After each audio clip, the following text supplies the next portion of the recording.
Let's talk more about all of this now with Richard Tice, chairman of Reform UK. The man until a few hours ago was the leader of Reform UK. Richard, last time you were kind enough to come on the show, I had to cut you off after 2 questions because we had the breaking news of Donald Trump's convictions. I'm hoping we'll have a bit longer this time. Thank you again for coming back on the programme.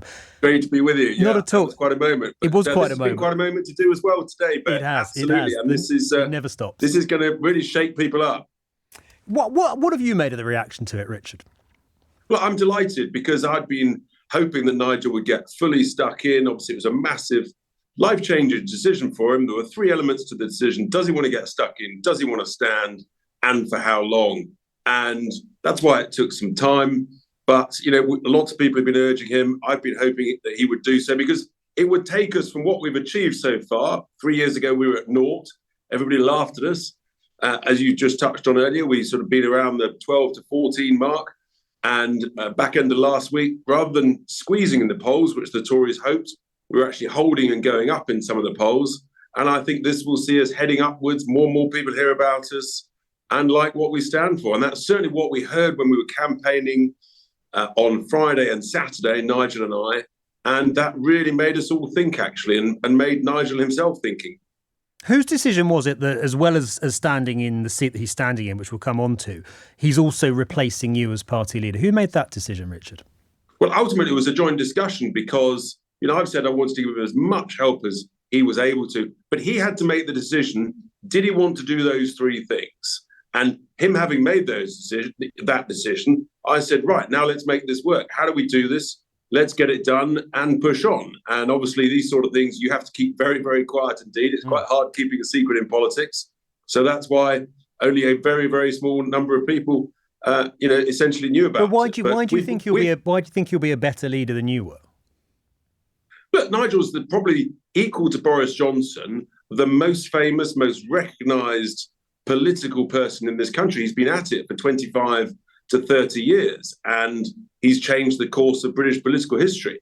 And then also you had his involvement with I'm a Celebrity at the back end of last year. Here's something that many people will not realise, which is that actually many young people who feel completely shafted by the current political system, what's going on with housing, depressed wages and things, actually are looking for an alternative.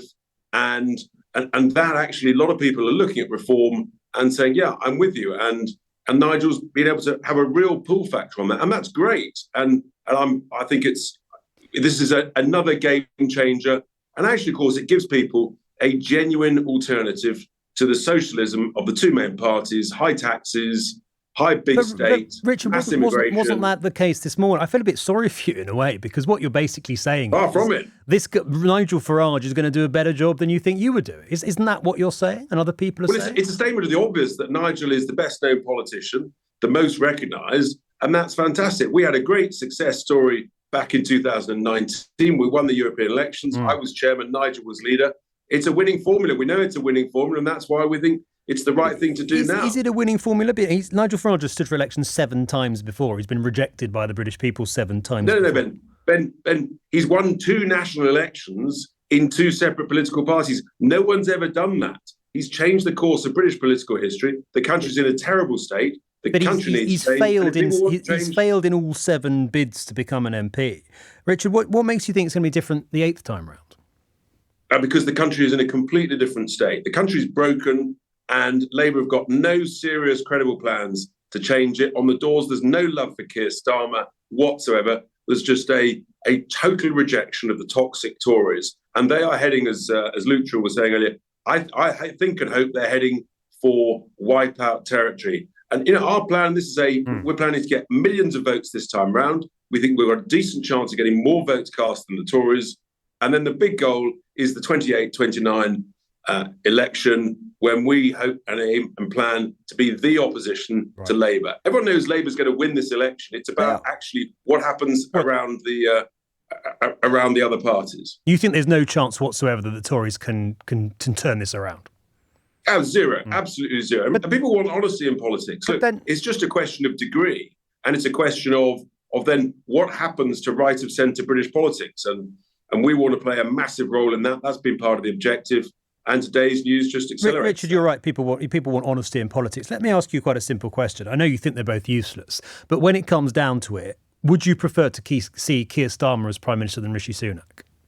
I don't want either of them as Prime Minister. I think they're both useless. I think they're both socialists. I knew you were going to say that, but of the two, one is going to be Prime Minister. No, I've given you. You asked me for an honest answer, and I've given you my honest answer. You have no preference whatsoever between them. Look, they're both.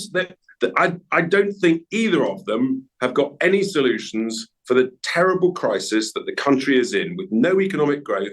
We're in a long recession per person. Healthcare waiting lists are a disaster. Mass immigration is making the quality of life, the cost of housing, the waits for healthcare worse. None of them have got any answers whatsoever. But when you talk about, hoping the Tories are wiped out, thinking they're going to be wiped out, wanting to help wipe them out, what you're talking about realistically, we know how the political system works, is a massive Labour landslide that you are going to help deliver.